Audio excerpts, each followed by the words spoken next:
కొంతమంది అనవసరంగా ఇతర మతాల వారిని ద్వేషిస్తుంటారు, తిడుతూ ఉంటారు. కారణం ఉండదు, వాళ్ళు వేరే మతస్థులు అయినందువల్ల తిడుతూ ఉంటారు. హేతువాదులని చెప్తారు, హేతుబద్ధంగా మాట్లాడరు. అభ్యుదయవాదులమని తిరుగుతూ ఉంటారు. ప్రోగ్రెసివ్ థాట్ ఏమాత్రము ఉండదు. చాలా మందిని చూశాను నేను, అనవసరంగా ముస్లింలను తిడుతుంటారు. అసలు నిజాలు తెలుసుకుంటే బాగుంటుంది. ఇప్పుడు చరిత్రనైతే మార్చలేరు కదా. ఈ దేశాన్ని మొఘలులు కొన్ని వందల ఏళ్లు పాలించారు. ఇతర ప్రాంతాలు ఎన్నింటినో ముస్లింలు పాలించారు. మన హైదరాబాదే నిజాం పాలనలో ఉంది, మనకు తెలుసు. అక్కడ ఢిల్లీలో మొఘలులు పాలించారు. వాళ్లలో చాలా మంది మహోన్నతంగా కూడా ప్రవర్తించారు. వాళ్ళ వ్యక్తిత్వాలు అట్లా ఉన్నాయి. ఉదాహరణకు అక్బర్ ద గ్రేట్ అని ఎందుకన్నారు? ఎందుకంటే పరమత సహనం చూపించాడు. తనకు చదవటం రాయటం తెలియకపోయినా పండితులతోటి రామాయణము, భారతము ఉర్దూలోకి తర్జుమా చేయించుకుని చదివించుకుని విని సారాంశం తెలుసుకున్నాడు. అంతేకాదు హిందువులతోటి బంధుత్వం నెరిపాడు కదా. రాజస్థాన్ నుంచి ఆయన భార్యలు హిందువులే కదా కొంతమంది. ముస్లిం రాజులైనా కూడా మొఘల్లో చాలా మంది హిందువులను పెళ్లి చేసుకున్నారు ఆ రోజుల్లో. పరమత సహనం ఆ రకంగా ఉండేది. అయితే అవన్నీ మర్చిపోయి ఊరికే హిందువులు కొంతమంది ముస్లింలు తిట్టటము, ముస్లింలు క్రిస్టియన్ల మీద హిందువుల మీద పగలు పెంచుకోవటము అవసరమా? ఇది మానవవాదులుగా మనం ఏం చెప్తామంటే, ఏ మతమైనా మానవుడి పురోగతికి ఉపయోగపడలేదు. మనిషిని కుంచించి పెట్టడానికి, అణగదొక్కటానికి, ఎదగకుండా చేయటానికి మతాలు పనికొచ్చాయి. అది ఒప్పుకోండి ముందు. అది ఏ మతమైనా కాండి. అయితే మన పుట్టుక, మన పెరుగుదల అదంతా యాక్సిడెంటల్. మనం ఏ ప్రాంతంలో పుడతామో మనకు తెలియదు, ఏ తల్లిదండ్రులకు పుడతామో మనకు తెలియదు, ఏ మతం అవలంబించే కుటుంబంలో పుడతామో మనకు తెలియదు. మనం ఏం చూడాలంటే, అసలు ఎదుటివాడు వ్యక్తిగా ఒక మనిషిలాగా ప్రవర్తిస్తున్నాడా లేదా అది చూడాలి. వాడి బ్యాక్గ్రౌండ్ ఏది, వాడి పేరును బట్టి వాడు ఏ కులపోడు అయి ఉంటాడు, ఏ మతం వాడయి ఉంటాడు, అది కాదు మనకు కావాల్సింది. మీకు ఇంకా 10 ఏళ్ల నుంచి మనం చూస్తున్నాం, అక్కడ ఆర్ఎస్ఎస్ బీజేపీ ప్రభుత్వం ఉన్నప్పుడు ఏం చేస్తున్నారు వాళ్లే ఆర్ఎస్ఎస్ కార్యకర్తలే ముస్లింల వేషధారణ వేసుకుని దురాగతాలన్నీ చేసి వీడియోలు తీసి మీకు నాకు సామాన్య జనానికి పంపిస్తున్నారు. అంటే మనం ఏమనుకోవాలి, ముస్లింలు ఇట్లాంటి దురాగతాలు చేస్తున్నారు కాబట్టి మనం ముస్లింలను ద్వేషించాలి అనే భావన రావటానికి వాళ్ళు అలా చేస్తున్నారు. ఇవన్నీ గమనించుకోవాలి. ఊరికే మనం మతాలు వద్దు, మనకు సైన్స్ వెన్నెముకగా ఉండాలి, దానివల్లనే మనం పురోగమిస్తాము అని మన భావన. అయితే యాదృచ్ఛికంగా వాళ్ళు వేరే మతానికి చెందిన వాళ్ళు అయినప్పుడు వాళ్ళు మనతో వ్యవహరిస్తున్న తీరు ఎలా ఉంది, వ్యక్తిగతంగా వాళ్ళు ఎలాంటి వాళ్ళు, వాళ్ళ పర్సనాలిటీ ఎలాంటిది అనేది చూడాలే గాని వాడు ఫలాని మతస్థుడైనందువల్ల, ఫలాని కులంలో పుట్టినందువల్ల వాడిని ద్వేషించి తిడుతూ ఉండాలి అనటం చాలా చాలా తప్పు. ముఖ్యంగా హిందువుల్లోనే చూడండి. నేను ఈ మధ్య ఒక మాట చెప్తున్నా, హిందూ ముస్లిం భాయి భాయి అన్నందుకు గాంధీని మీరు కాల్చేసి చంపేశారు కదా.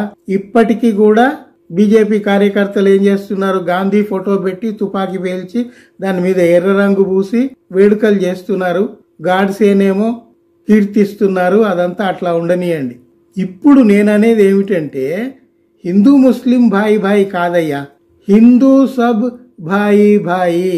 హిందువులందరూ అన్నదమ్ములము, హిందువులందరూ ఆత్మీయులము, దగ్గరి వాళ్లము అన్న భావన కలిగించండి. లోగడ వైష్ణవులు శైవులు తన్నుకు చచ్చినట్టు ఇప్పుడు కూడా హిందువులే హిందూ క్షేత్రాల మీద దాడులు చేస్తున్నారు కదా.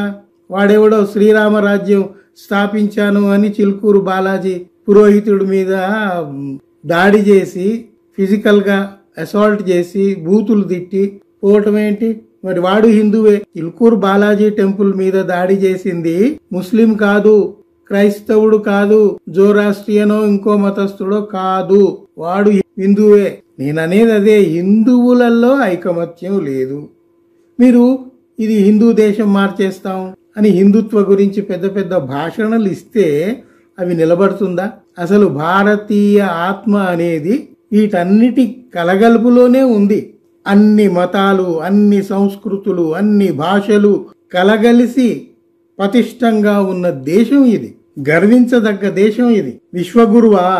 ప్రపంచంలో ఎక్కడ విశ్వవిద్యాలయాలు లేనప్పుడే ఈ దేశంలో ఒక 10-12 బౌద్ధ విశ్వవిద్యాలయాలు వెలిశాయి. ప్రపంచ విద్యార్థులందరికీ ఇక్కడ విద్య నేర్పించాయి. విశ్వగురువు ఎప్పుడో అయిపోయింది. దాన్ని నిలుపుకోలేక రోజు రోజుకు దిగజార్చుకుంటూ వస్తున్నాం. ఆ విషయాలు గుర్తుపెట్టుకో. ఇంకొక విషయం చెప్తా. కుంభమేళా జరుగుతోంది. అక్కడ తొక్కిసలాటలో ఎంతమంది చచ్చిపోయారు, అక్కడ అగ్ని ప్రమాదాలలో ఎంతమంది చచ్చిపోయారు, అక్కడ రోగాలు వచ్చి ఆసుపత్రి పాలయ్యి ఎంతమంది చచ్చిపోయారు లెక్క తెలియదు. కుంభమేళా పోయిన వాళ్ళు తిరిగి వచ్చేప్పుడు యాక్సిడెంట్లు అయ్యి ఎంతమంది చచ్చిపోతున్నారు లెక్క తెలియదు. ఇలాంటి పరిస్థితుల్లో బాధ్యత ఎవరు? ఆ రాష్ట్రాన్ని పాలించే వాళ్ళు, ఈ దేశాన్ని పాలించే వాళ్ళు బాధ్యత తీసుకోవాలా వద్దా? సామాన్య మానవులుగా మనం అడగాల్సిన ప్రశ్న ఇది. చాలా మందికి తెలియని విషయం ఇంకొకటి ఉంది. కుంభమేళా ప్రాంతంలో అనూహ్యంగా కోట్ల మంది ఒక చోట గుమిగూడటం వల్ల అక్కడ ఉండటానికి స్థలం లేదు, వాష్రూమ్లు ఫెసిలిటీ లేవు, రోడ్లు నిండిపోయాయి, చెత్త చెదారం ఒక చెత్త కుప్పలాగా తయారైంది. అలాంటి ఊపిరి పీల్చుకోవడానికి కష్టమైపోయిన సమయంలో ఆ ప్రాంతంలో ఉన్న ముస్లింలంతా ఈ హిందువులను తమ అతిథులుగా స్వీకరించి వాళ్లకు ఆశ్రయం కల్పించి, అన్నం కావాలంటే అన్నం పెట్టి, బట్టలు కావాలంటే బట్టలు ఇచ్చి, వాళ్లకు షెల్టర్ ఇచ్చి సామాజిక సేవ చేస్తున్నారు ముస్లింలు. తెలుసుకోండి వెళ్ళి. ముస్లింలు ఎందుకు చేస్తున్నారు అంటే వాళ్ళు మనుషులే, మనము మనుషులమే. వాళ్ళు ఒక పని మీద వచ్చారు, ఇక్కడ వసతులు లేవు, సరే మనకి ఇక్కడ ఇల్లు ముంగిలి ఉంది కాబట్టి మనలో మనకు సాధ్యమైతే ఎంత సాధ్యమైతే అంత వసతి ఇద్దాం అని వాళ్ళు ఈ కుంభమేళా స్నానాలకు వచ్చిన హిందూ బంధువులను, హిందూ మిత్రులను, హిందువులందరినీ వాళ్ళ ఇళ్లల్లో ఉంచుకొని 1 రోజు 2 రోజులు వాళ్లకు సాధ్యమైనంతలో వాళ్లకు భోజన వసతి, విశ్రమించటానికి బెడ్షీట్లు అవి ఇచ్చి వాళ్ళని పడుకోబెట్టి. ఎందుకు చేయాలి ఇవి? ఎందుకు చేస్తున్నారంటే వాళ్ళు మేము మానవులము, ఆ వచ్చిన వాళ్ళు కూడా మానవులు, ఇక్కడ వసతులు లేవు, ఈ ప్రభుత్వం విఫలమైంది, ప్రచారం చేసుకోవటానికే తప్ప వసతులు కల్పించటానికి ఇక్కడి ప్రభుత్వాలు పనిచేయటం లేదు అని వాళ్ళు నిర్ణయానికి వచ్చి మనుషులుగా మానవత్వంతో కొందరు ముస్లింలు హిందువులకు సేవ చేశారు.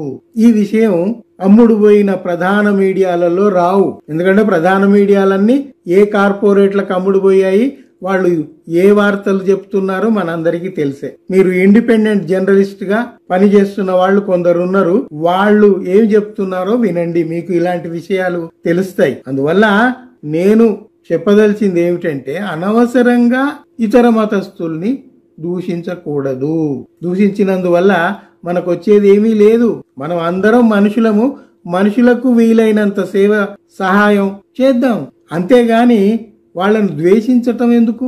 నీకు చేత కాదు, నువ్వేం చేయలేవు, నోరు మూసుకొని కూర్చో. దూషించటం ఆపేయి, ద్వేషించటం ఆపేయి. నీ మనసులో ఏదన్నా మంచి కోరిక ఉంటే, చేయగలిగే సహాయం ఉంటే చెయ్యి, లేకపోతే ఊరుకో. నిన్నెవరు అడగలేదు కదా. కానీ ఊరికే ద్వేషించటం, ఊరికే దూషించటం చాలా తప్పు. ఇటీవల జరిగిన కొన్ని పరిణామాలను గమనించి నేను కొన్ని విషయాలు మీతో చెప్పుదామనిపించి చెబుతున్నాను. మీరు కూడా ఆలోచించండి. నాకు తోచినవి నేను చెప్పాను, నాకు తోచిందే కరెక్టు, నేను చెప్పేదే మీరు వినండి, ఇదే వాస్తవము అని కూడా నేను చెప్పట్లేదు. మీరు క్రాస్ వెరిఫికేషన్ చేసుకోండి. నేను చెప్పే దాంట్లో నిజాలు ఉన్నాయా లేదా చూసుకోండి. నిజాలు ఉన్నాయి అంటేనే మీరు కూడా ఆలోచించండి, ఇతరులకు ఈ విషయాలు చెబుతూ ఉండండి. మనం అందరం మనుషులము, మనుషుల్లాగా బతుకుదాం, ఎదుటి వారిని మనుషుల్లాగా గౌరవిద్దాం. వాడు ఏ మతం వాడు, ఏ ప్రాంతం వాడు, వాడు ఎర్రగా ఉన్నాడా నల్లగా ఉన్నాడా అవన్నీ మనకు అనవసరం.